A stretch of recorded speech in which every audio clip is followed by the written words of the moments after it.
रामचंद्र जी जब चलते थे तो 5 प्रकार के गति उनके अंदर दिखता था। पहला सिंह गति, सिंह की तरह चलते थे। दूसरा व्याघ्र गति, टाइगर, पहला लायन और दूसरा है टाइगर।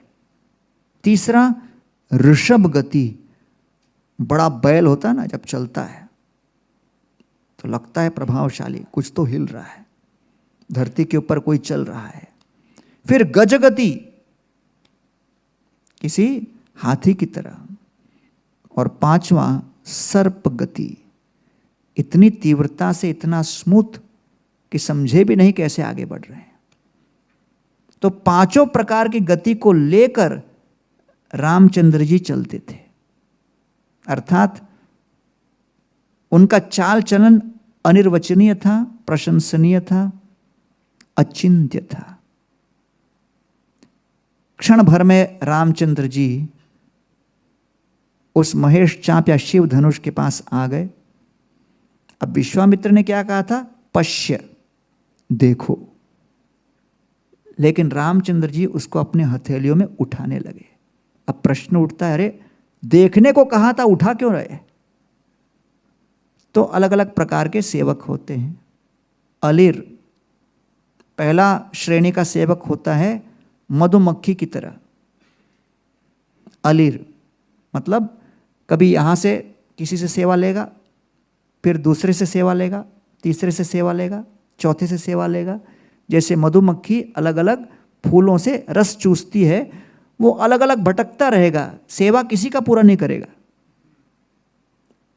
ये प्रथम श्रेणी का सेवक है। दूसरे श्रेणी का सेवक है बाणों, बाण की तरह। बाण चलाओ, दूर चला जाएगा, वापस ही नहीं लौटेगा। तो ये दूसरे श्रेणी का सेवक आके पूछेगा, प्रभु कोई सेवा है क्या?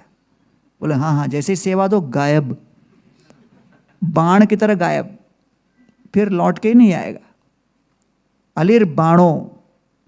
तीसरा स्तब्धीभूत, कुछ उसको सेवा दो, स्तब्ध हो जाएगा। क्या क्या क्या, कुछ समझ में नहीं आ रहा। उसको देखकर स्वामी बोलेगा, मैं ही कर डालूंगा भाई, तू रहने दे।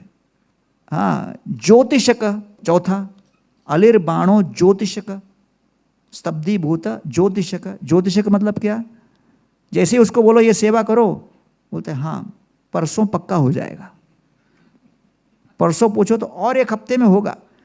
वो ज्योतिषी की तरह आगे का ही डेट देता रहेगा। तो ये 4 श्रेणी हो गए, अलिर बाणों ज्योतिषक स्तब्धीभूत। 5वां किम एकक, उसको बोलो प्रभु ये सेवा करो ना। किम एकक, मैं ही मिला क्या? मैं अकेला हूं क्या? मैं ही ये कर पाऊंगा क्या? मैं ही, मुझे ही क्यों? इतना प्रश्न पूछेगा, स्वामी बोलेगा रहने दे भाई। स्तब्धीभूत किम एकक। फिर छठा प्रेषित प्रेषिक सर्वे। प्रेषित प्रेषिक मतलब जैसे ही सेवा मिली बोलते अच्छा सेवा है, हाँ हाँ ये, ओ ये सेवा, अच्छा ठीक है मैं करता हूँ। जैसे ही सेवा मिली 3 और आदमी को दे देगा, तुम थोड़ा ये कर दो भाई। दूसरे को दे देगा, खुद करेगा भी नहीं और देखेगा भी नहीं वो क्या किया नहीं किया, भूल गया।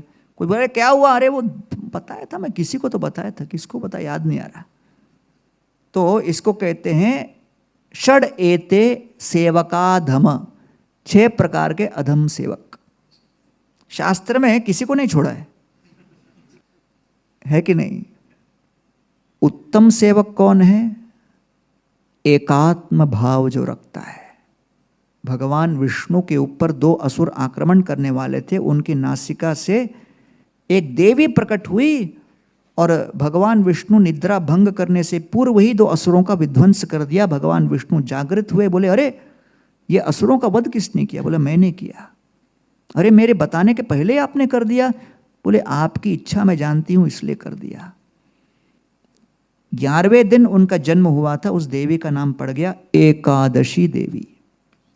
तो भगवान ने कहा एकादशी देवी को मैं आपको वरदान देता हूं कि एकादशी के दिन जो व्रत रखेगा, जो एकादशी का व्रत रखेगा उसके अंदर आपके जैसा सेवा भाव उत्पन्न होगा।